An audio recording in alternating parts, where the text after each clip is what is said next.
Here come my lads, my comely boys, and split your sacks ashore. For you'll be sailing many days afore you get some more. So grease the mast and send it up betwixt the wind and water. Hoist me, lads, and hoist again. Salute the captain's daughter. Well done, Lord Tyrant! Do you think that Thailand registered the Loar called him Tyrod? That might be the best part. Oh, Tyrod. Can we call him that next season, please? Yeah, that's right. Lord Tyrod Taylor. Whew.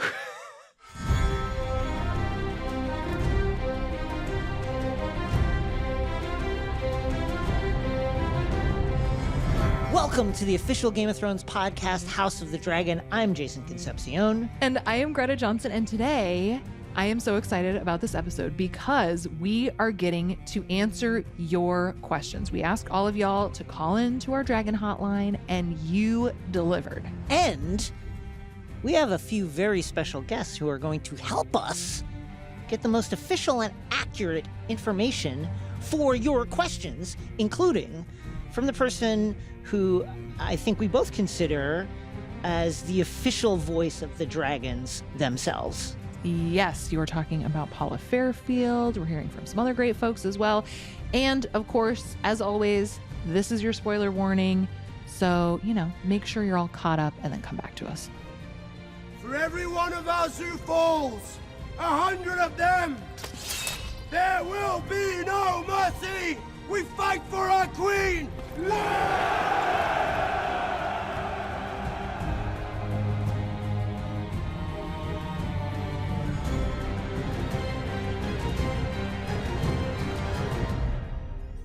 Okay, Greta, we got a number of questions from listeners from all around the globe at our hotline number and through social media.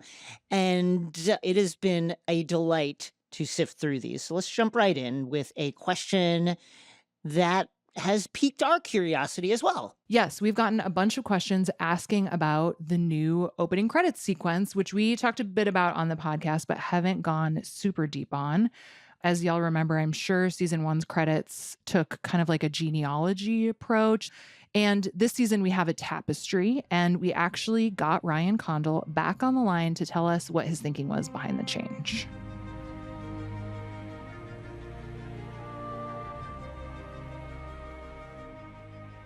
Season 1 was so much about ancestry and these bloodlines coming down from Aegon the Conqueror and who is in the pure bloodline and who is on the sort of the fringe, and Viserys' family bifurcating in two. But now once you get to this story, we wanted to figure out ways to continue to evolve that credit sequence. And we realized the story now is really more about being a living history than it is about a family tree. And the family tree story sort of ended at the end of season 1. So it felt like the right place to go, because if you see season 1 as a prologue or as a chapter 1 or as a prequel story, now that we're caught up in the immediate present, it felt right to just hit the restart button. And I was always fascinated with this idea of this story being a living history, that the characters themselves are aware they're living through. And that's part of how we're in communication with Fire and Blood. And, Rhaenyra says to Alicent in that great final sequence, history is going to paint you as a villain, a cold queen, grasping for power. And it's the characters are somewhat aware that they're playing in this history. And of course, we've read the history and we know that this is so significant.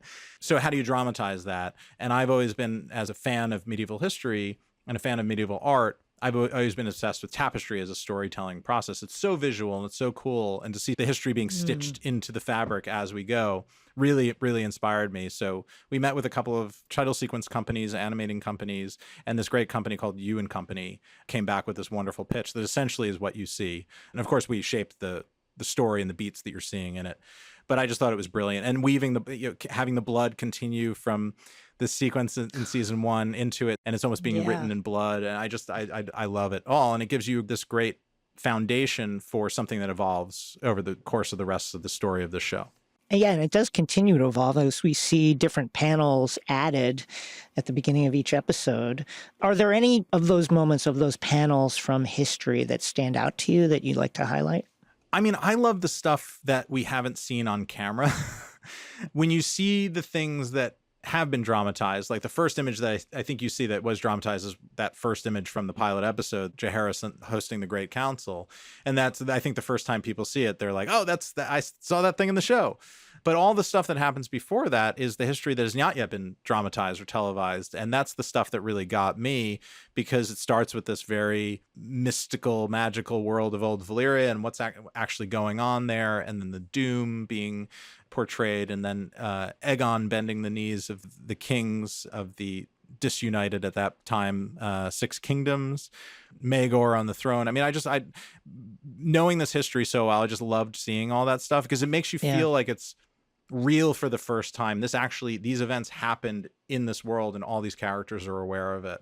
And of course, I love updating it, because it's exciting when suddenly changes coming into a new episode, and you're like, oh, how are the historians recording this event into the history, and how is it different or similar to the thing that I just saw on television the week before or 2 weeks before? Yeah, they are different with every episode, right? It changed. I think we had 4 iterations this season. So the idea is when a seismic historic event happens, the tapestry tends to capture it and update it. What I love about it the most is the fact that we're literally seeing it happen. We're seeing the stitches moving. We're seeing it being created. I think, to your point about the living history, like, it would be one thing if we just saw sort of a static tapestry. I think that could still be a really interesting storytelling device. But the fact that we are seeing it come to life as it is happening is just like so fucking cool. Yeah. And it dovetails in with what this show and series is, which is the dramatization of the most important event at least in the history of the Targaryen dynasty. Man, I love how enthusiastic Ryan is. Like, just what a great nerd, I completely agree. And it's, the thing I love about that answer and the new intro is, for me, that's that kind of feeling of a living, breathing world whose history you can trace seemingly almost like year by year, from the beginning of recorded history nearly, is just so cool. Like, that to me is George's main accomplishment, is the creation of a world that just feels so detailed and granular and lived in. It's wonderful, and it's really cool, and I just absolutely I love the new intro. Yeah, same. And it's such a cool reference to the real life Bayou tapestry, which we talked about, which totally is apparently a record of William the Conqueror's invasion of England from France in 1066. Yep. The real life version is such a cool thing to look at and parse. And I love that they brought that to the show. Yeah. Just nerds on nerds. So good. Nerds on nerds on nerds. Okay. So should we listen to a voicemail? We got a let's handful of them, which is exciting. This one is from Tyler. Hello, Jason and Greta. This is Tyler from New Jersey. Here's my question for you guys. Given all the players that we've seen from season 2, who would you guys select personally as your general counsel? What do you think, Jason? I want you to go first, and then I'll steal your answer. For my counsel? Gosh. Do they have to be currently alive in the show? That is my first question, because Rhaenys for sure is on any council. I don't know. How should we set the rules up? Let's do currently alive in the show. Okay, that's fair. Set the ground rules. And I think that that's a disappointing decision for both of us, but I think it's good to have some boundaries on it. It is reasonable. Let's see. Well, I'm going to say, first of all, I am going to not have any Targaryen or Targaryen adjacent folks on my small council, because I think we'll just narrow it down. I simply just can't weed out the duds and then go from there. If I am sitting in the big chair, I can't have those folks none around, because I just don't trust what they're up to. Yes. So let's see. I'm gonna go with I'm gonna put Corlys's hand. Yeah, I like that's a good one. Yeah, that's good. I am going to have. This is going to be tough to not go all blacks, but I'm going to do. Let's say, Missaria for Whispers. I think it's important. Yeah. For Master of Ships. What about this? Watch this. Yeah. Alan of Hull, if he'd be amenable to it. Wow, that's a hell of a promotion for our guy Alan. I mean, let's just see it. What if- Let's see how it goes. What if you had like Alicent as hand and then you could have Corlys be Master of Ships? Oh, maybe I'll do Alicent as like Master of Laws. She would be good to have around. I think she's like she's got a strong moral sense. Yeah. Yeah. And I think, a kinder, gentler justice system in the realm, I think might be good. And I think it might be a good way to keep her I like that. In the mix. I like that and very then much. Master of Coin. Yeah, who's Coin? Do you have a Lannister do that just because Lannisters I guess he are just so... they're rich, right? It's like what other... I guess the other route to go is maybe you bring Otto into it, like the High Towers are very rich, or what if I go outside the tent and see if there's anybody, like I can go into the private sector and see if someone from the Iron Bank wants to come over and there you go and join. I mean, that the might be public sector for a little controversial, but I think it might be give it a shot. Well, we'll see what happens, and then I think that's it. So, what about you? I like all of those. I think those are great answers. I really am just thrilled by the idea of getting Alice Rivers in there somehow, even though it makes absolutely no sense. But I don't know, like, could you have a master of drugs or something? Yeah, like master of psychedelics, third eye. yeah, chakra master. Yeah. Well, the other thing I think we should point out is to just highlight the people we have not chosen for this council, and the fact that we have not discussed Daemon, and the fact that it seems like both of us are pretty well agreed on that one too. Okay, so who would you pick first, and then we can talk about why we both seem to be keeping Targaryens out of our cabinet. Oh my God. I mean, I definitely would have chosen Rhaenys as hand. I know we decided that's not allowed. And I would love like a Bela eventually, maybe. I could actually see Jace. I could see choosing Jace for that because I think it would be a really good experience for him. And I think he's still arguably more qualified than Kristen Cole anyway. Sure. And then Corlys could be Master of Ships, which I do think makes sense. We could give Alan a little more time to warm up to the whole, Yeah. But yeah, I think Lannister's Coin makes a lot of sense. Though you could go Otto Hightower. I think, then we're really blending the sides, which is confusing for my brain. Well, I think we've gotta knit this realm that's back the whole together, thing, right? Yeah. Thank you, Tyler, for giving us this opportunity to fix everything. Ryan, I hope you're listening. So why are you anti-Targaryen in your cabinet? Because they're all too volatile, and blame generational trauma, blame that the nature nurture conversation we've had a number of times, but sexual predators, war crimes, like I just making a strong case, right? Yeah. Let's look at it. So who would be the Targaryen that you would be most likely to accept as a member of your cabinet currently living? So let's say that's, Rhaenyra, Daemon, Aemon, Aegon, little kids. We don't need the little kids.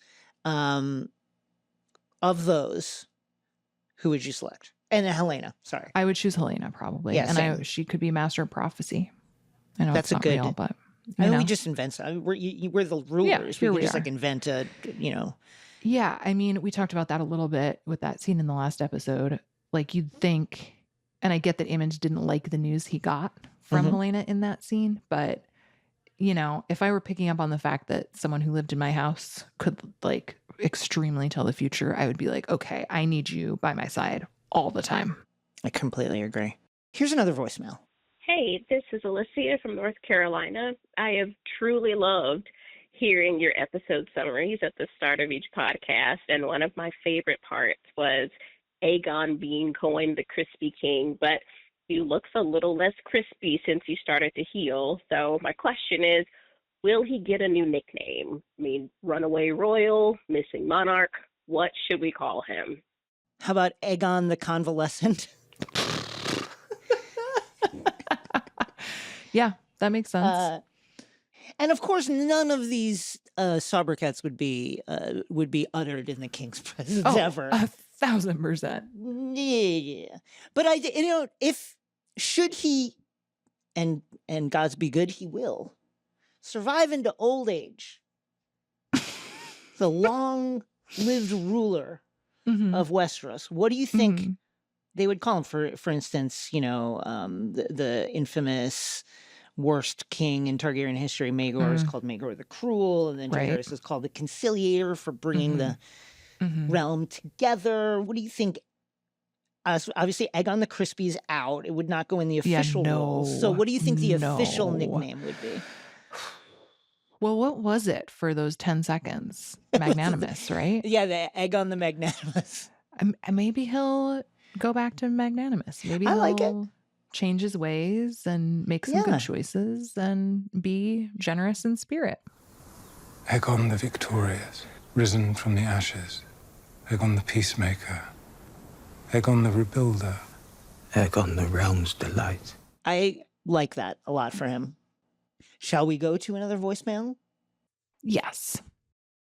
Hey, my name is Laura. I am from Madison, Mississippi.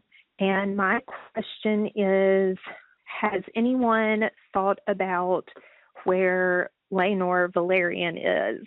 The last we saw of him, he was taking off on a boat, and we have not heard confirmation of his death or anything like that. So I'm wondering if he is ever going to come back into play. What do you think, Greta? I think he's on the beach. I think he's living the dream. I think he's drinking pina coladas.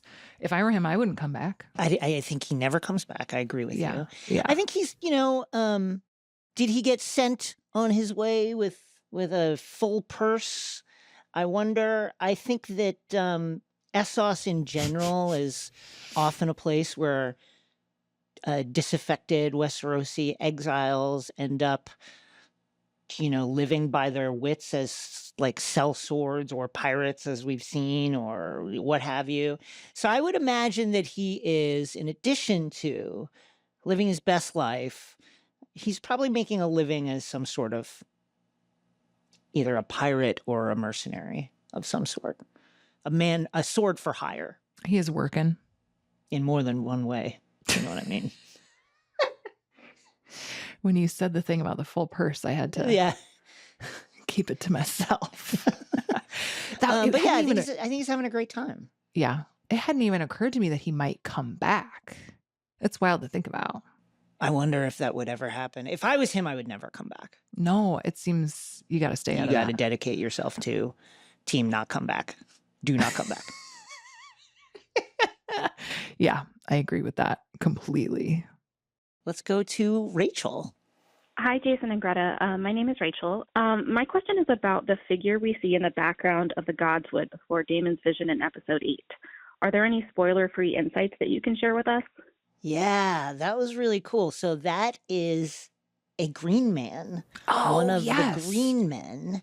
The first sentient inhabitants of the continent of Westeros were the children of the forest, basically like these magical fairies who worship the godswood trees, the weirwood trees. And then the men came, the first men, of which many families in the north are descended from. And there was like this very, very long war between the two. And the green men was eventually created as kind of like a military wing of the children of the forest, and then eventually to guard the trees on the Isle of Faces in the middle of the God's Eye Lake, which you can see from the parapets of Harrenhal. So thought to be legendary up until this time. They're children of the forest, and they wear these little horned helmets, as we saw, and clearly they're around, which is very exciting. Okay, we got a question on Twitter about dragon's blood. This was from Michael. They were like, it seems like when the blood spilled on the battle below, this would have been in episode 4, that it had an acid effect on the men fighting, and wanted to know if that's true and what happened there. No, it's just really hot. The inside of a dragon is extremely hot. Do we know for like exactly what dragon body temp is? It's got to be way hotter than It's got to be 98.6 though. insane hot. Yeah, I mean, they're breathing fire. So yeah, it's just hot blood. Yeah, just like absolutely scalding, could burst into flame level hot blood. Amazing. Okay, now let's hear from Dr. Charles Farris. He is the medieval historian who consulted on House of the Dragon, and we really loved talking to him before season 2 started, so we sent him this question to answer. As a medieval historian consultant, what scenes from season 2 were you most excited for viewers to see? Well, you can imagine it's really hard to choose a favorite, but if I have to, I would say probably the spectacular but also terrifying scene that was the Siege of Rook's Rest. Believe it or not, this was the very first scene I read, and I remember speaking to the director and talking to them about sieges and what they looked like, what they might have felt like, what they were like from inside a castle, from outside a castle, what people would have been doing. And we had like a wonderful chat. And I remember one of the things we discussed quite excitingly was also about wood and how important it is to get hold of lots and lots of wood for making ladders and siege engines and battering rams and all the things that you might need to siege a castle. It was really exciting when I finally saw the scene, and one of the first things I heard, literally as the scene started, was the thud, thud, thud of trees being cut down.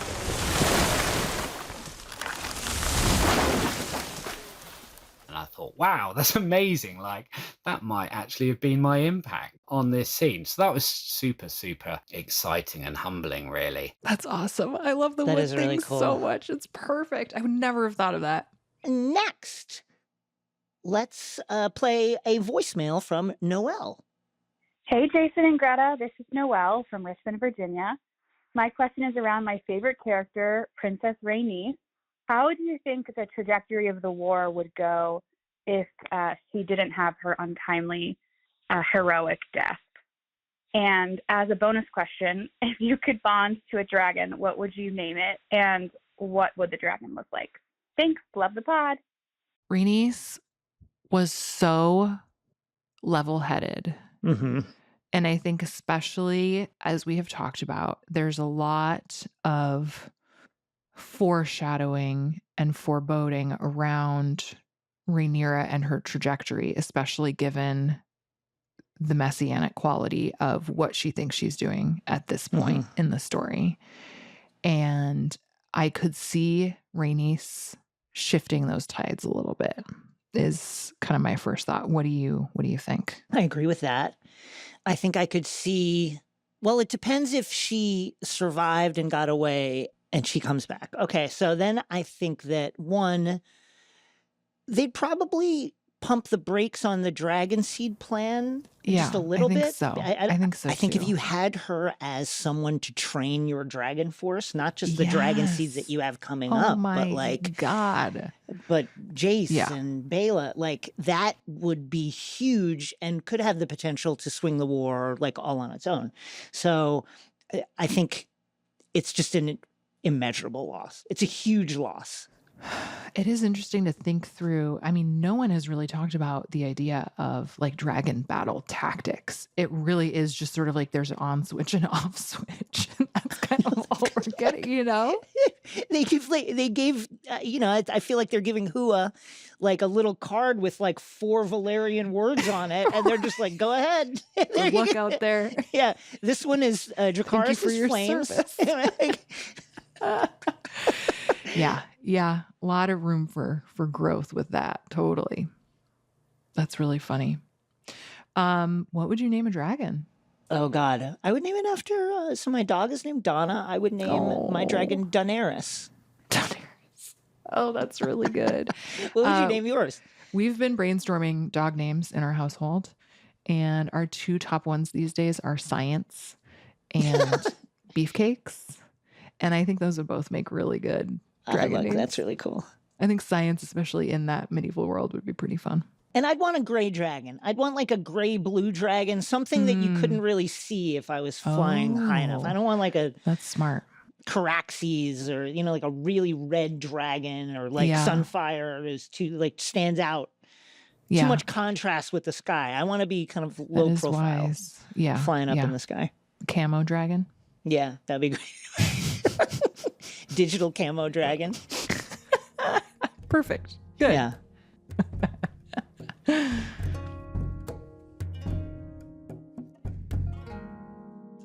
Okay, I got a question on Instagram. It was, who do you guys think is worse, Aegon or Alicent?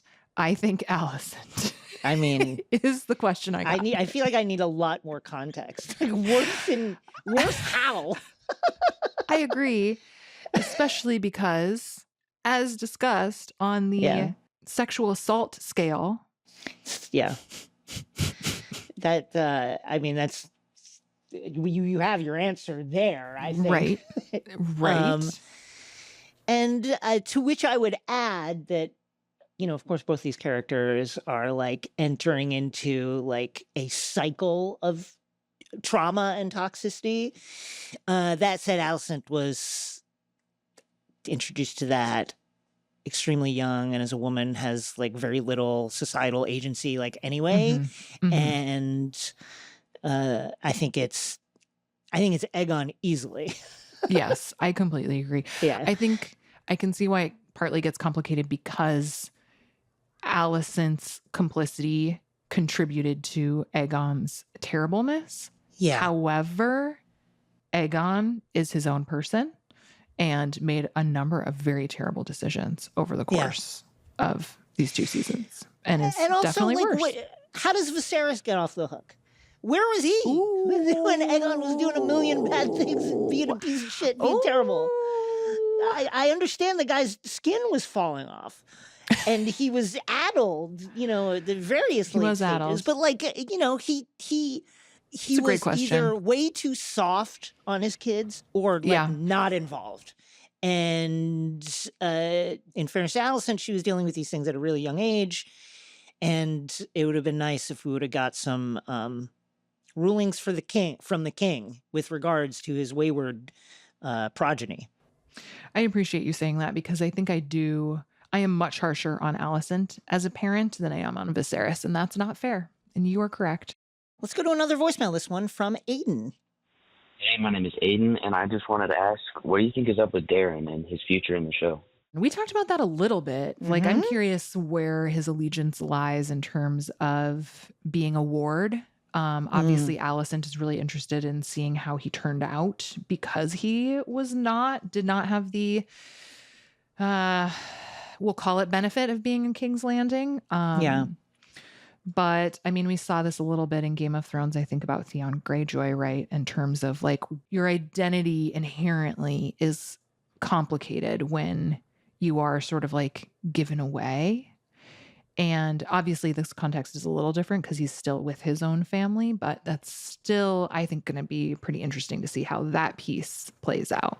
Yeah, I think that I would expect Darren to be hardcore green, having legitimately grown up in Old Town, in the High Tower Castle. Like, I think he is going to be very, very firmly a green, and by which I mean maybe like more closely aligned with the ambitions of House Hightower than Aegon and Aemond, who certainly seem to be embracing their Targaryen lineage, and not necessarily rejecting the Hightower side, but certainly like projecting themselves as the true inheritors of the Targaryen line. Will Darren do the same thing? I'm not sure, but I would expect him to be an unshakable green. Yeah, that is interesting. I wonder if maybe he'll be more Team Alicent even. I think he might be like enraged if he finds out what Alicent's been up to. I think his siblings would all of those as well, except for Helena maybe. But I think that there's like, you got to do what you got to do, Mom.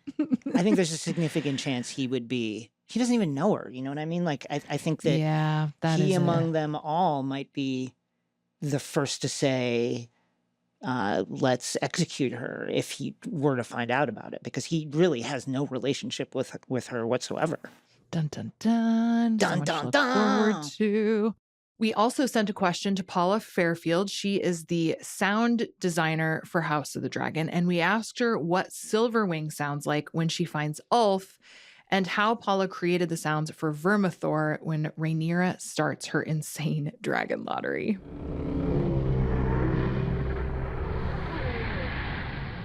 One of the few things Ryan said to me about this scene was that when Rhaenyra and Vermithor connect and she calms him, originally the thought was that they would breathe together So I kind of spitballed the idea that Vermithor actually kind of sings to her because their connection is such that he recognizes her as the ultimate queen. I mean, that's in my mind. And so if you listen, it's subtle, but it's in there both when Vermithor and Rhaenyra connect, and then again, when Vermithor decides that he's his boy, you will hear a kind of humming coming from Vermithor.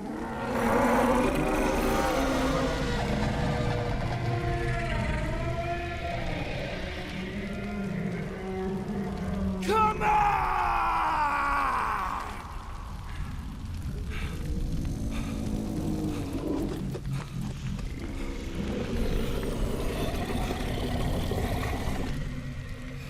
I used some variations on Whale's song for that moment, and then again when Vermithor claims Hugh. So that's Vermithor. Silverwing, Ryan said she's a proper British lady. So I kind of imagined her, sipping tea, taking care of her eggs, and the kind of ideas that she wasn't super vocal, quite not kind of wild and crazy like some of the other dragons. Although when she sees Ulf, she kind of has a little moment of, I think, a little gleeful moment as, making connection with a human, it seemed to me.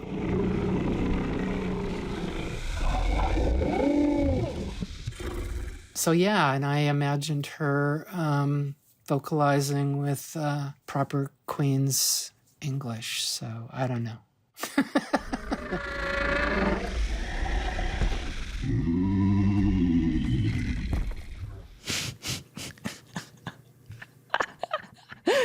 love Paula so much. That's delightful.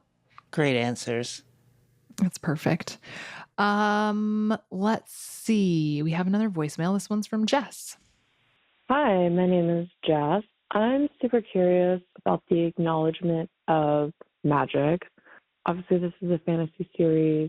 There's dragons, there's prophetic visions, all of this, but no one ever really seems to actually acknowledge magic. And I think Game of Thrones overall seemed to really avoid it for the most part, where House of Dragon seems to be leaning into it more. I mean, obviously, I hope we see more of Alice and whatever wacky, weird, witchy ways she shows up. But yeah, I think it'd be nice to see more magic. And I'm wondering how conscious everybody is of that. Yeah. Wacky, weird, witchy ways is I love perfect. That. Thank you for way that, to say Jess. it. When we had Ryan on, he talked a bit about how, in the books, George has linked magic to dragons. And then by the time you get to the Game of Thrones storyline, dragons disappeared. And so magic was at its lowest ebb. So I think functionally, there's just a lot more magic sloshing around right now. It's just out there in the world. There's a lot of juice, magical juice just kind of running around. And there's going to be less of that by the time you get to the Game of Thrones storyline after the disappearance of the dragons. That makes a lot of sense and is super interesting. And I will say I have also really enjoyed seeing more of it. I like that there's still some question around it, though. Like, I think Helena's such a great example of that. Or even Viserys passing along the prophecy, right? Like, there are still these seeds of doubt that I think make for really interesting storytelling, even when there is a world with dragons still. Yeah, I completely agree. I like that. There are really no magical experts. Like, even Helena, or seemingly Alice, who has some experience with this kind of energy. It's also clear that they embrace the mystery of it. They don't. These things are happening, but they don't know what they are. They don't know how to explain it. I like that. Yeah, I like that aspect of it. I also love that because it is so rare by the time you get to Game of Thrones that a lot of the things that happened or displays of magic that are like written down as part of the historical record are basically thought of as like legendary, as fantasy by the time you get to Game of Thrones, which is, I think, how if magic existed and then disappeared, exactly how we would respond to it in real life. That never happened. Right. You know, right. That's just a fantasy. That's really cool. We received a DM from a listener who has a question for you, Greta. Since you haven't read the books, Greta, do you have any predictions for what's going to happen in season 3? Ooh. A lot of people are going to die. I think that's probably a lot of people. Right. What I will say beyond that is that I think one thing I have really enjoyed about watching this show and getting to be on this podcast is that I'm along for the ride since I haven't read the book. And I really love that about it. So I haven't made any huge predictions because I have no idea. And that's actually really exciting, if that makes sense. I feel the excitement even as a book reader, knowing, despite the fact that I guess in the broadest of terms, I quote unquote know what's going to happen. This show has had a lot of surprises. Like there's a ton of surprises. It's really cool. As someone who does read a lot of books and has, done like reported stories about like the art of adapting books onto the screen, it's really interesting to learn about how unique this adaptation really is. And we've talked about like the fact that the source material really allows for it, but it's so cool, Jason, to like talk to you about what is and isn't in the books and have you just be so jazzed about the way that they're portraying all this different stuff. Yeah, it's fun. Next up, a listener from Instagram has asked, what's your favorite moment from the podcast this season? Ooh, the podcast. The pod. I mean, speaking of it being fun, the whole thing, it's difficult for me to pick a moment because they're all so fun. I mean, getting to hang out with you, Jason. I always love all the interviews we get to do. Yeah, for me, this is a conversation we have had off mic with our producers, but like, actors are so freaking charming. And all of the people that we have spoken to have been wonderful. But I think like talking to some of the cast, because I mean, Fabian Frankel is one where I'm just like, wow, is he gonna ask us to hang out in Philly while he's shooting the movie? Like, I do kind of feel like we're just all friends. Yes. Or even, Eve Best, the late late Princess Rainey. Everybody. I was like, wow, it's like, is she gonna invite us to her like country house? Like, what? I'm just Any minute now. right now. Are you Any kidding minute me? now. Well, I will say the dragon seeds were especially fun. They were for wonderful. that reason. It was just like, oh yeah, no, we're buds. No. I mean, they should just have their own thing. It's like, yes, they obviously. Should just, like, Tom was just like, put the battery in his back and let him go. He was like running his own show parallel to ours. And then anytime we talk to Ryan, it's fun because you just get a window into what an amazing undertaking this entire thing is. Yeah. I have said this before. I think one thing I've always loved about Game of Thrones and now House of the Dragon too is that because these are such like, it's a revered franchise and every single person who works on a show like this is at the top of their game. And the fact that they have literal swordsmiths working, I just think is so cool. And so then even when we talk to like the production designers or, like everyone just brings so much insight and talent and wisdom into the jobs that they're doing that it's such a joy to get to talk to anybody who works on a show like this. I feel the same way. But also I hear you about the cast. And yes, we should definitely get drinks with Fabian sometime.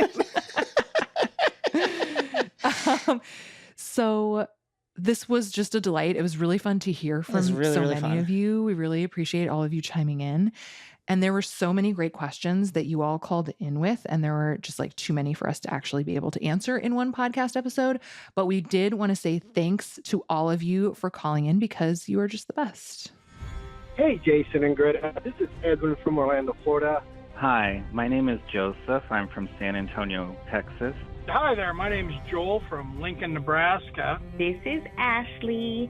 Are you guys going to get Funkos? Because I would love to buy you guys' Funkos. That's my daughter clapping in the back seat. She's also excited to hear. And also, I would love a Funko of Oscar Tully. Hi, my name is Mina. I am Team Black. Love you guys. Team Green. Just kidding. Team Black.